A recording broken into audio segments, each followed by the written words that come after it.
जब सब साथ छोड़ दें तब श्याम साथ देते हैं। राजस्थान के एक छोटे से गांव में माधव नाम का युवक रहता था। उम्र ज्यादा नहीं थी, लेकिन जिम्मेदारियों का बोझ बहुत बड़ा था। पिता की अचानक बीमारी, खेती में घाटा और ऊपर से घर का कर्ज, सब कुछ एक साथ टूट पड़ा था। माधव मेहनत करता था, पर हालात सुधरने का नाम नहीं लेते थे। दिन में खेत, रात में चिंता। कई बार तो उसे लगता भगवान भी शायद मुझसे नाराज हैं। अंधेरी रात की पुकार। एक रात हालात इतने बिगड़ गए कि साहूकार ने साफ कह दिया, या तो पैसा दो या जमीन छोड़ो। उस रात माधव छत पर बैठा था। आसमान में तारे थे, लेकिन दिल में अंधेरा। पहली बार उसकी जुबान से निकला, हे श्याम बाबा, अगर आप सच में होते हो तो अब कुछ कर दिखाइए। यह पुकार गुस्से की नहीं थी, टूटे हुए इंसान की थी। खाटू की ओर पहला कदम। अगली सुबह बिना किसी को बताए माधव पैदल ही खाटू श्याम जी के दर्शन के लिए निकल पड़ा। जेब में न पैसे थे, न कोई मन्नत, बस एक उम्मीद। रास्ते में पांव छिल गए, धूप तेज थी, लेकिन दिल बार बार कहता, एक बार बाबा के सामने पहुंच जाऊं। मंदिर में वो क्षण। खाटू पहुंचकर जब वो मंदिर के बाहर खड़ा हुआ तो भीड़ बहुत थी। उसे लगा शायद आज दर्शन भी ना हो।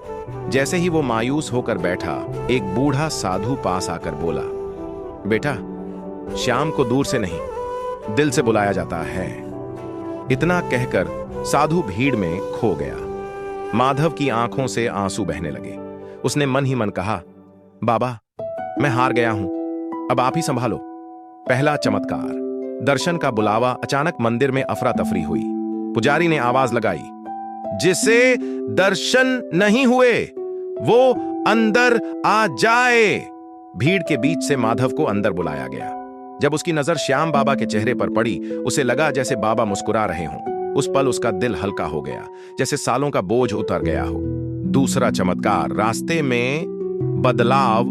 वापसी में रास्ते में उसे एक ट्रक ड्राइवर मिला, जिसने उसे गांव तक छोड़ दिया। बातों बातों में पता चला कि वो ड्राइवर उसी इलाके में ठेके पर काम ढूंढ रहा है। माधव ने उसे अपने खेतों की बात बताई। कुछ ही दिनों में उसके खेत पर नया काम शुरू हो गया, जिससे नियमित आमदनी आने लगी। तीसरा चमत्कार। सूखी जमीन में हरियाली।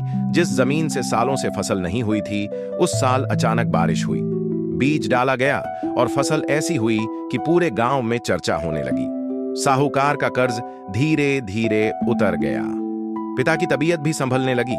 असली परीक्षा। सब कुछ ठीक होने लगा, लेकिन श्याम बाबा ने एक परीक्षा ली। एक दिन वही साहूकार मुसीबत में आया और मदद मांगी। माधव के पास मौका था बदला लेने का। वो रात भर सोचता रहा। सुबह उसने श्याम बाबा की तस्वीर के सामने कहा, बाबा, आपने मुझे गिरते हुए संभाला, अब मुझे गलत मत बनने देना।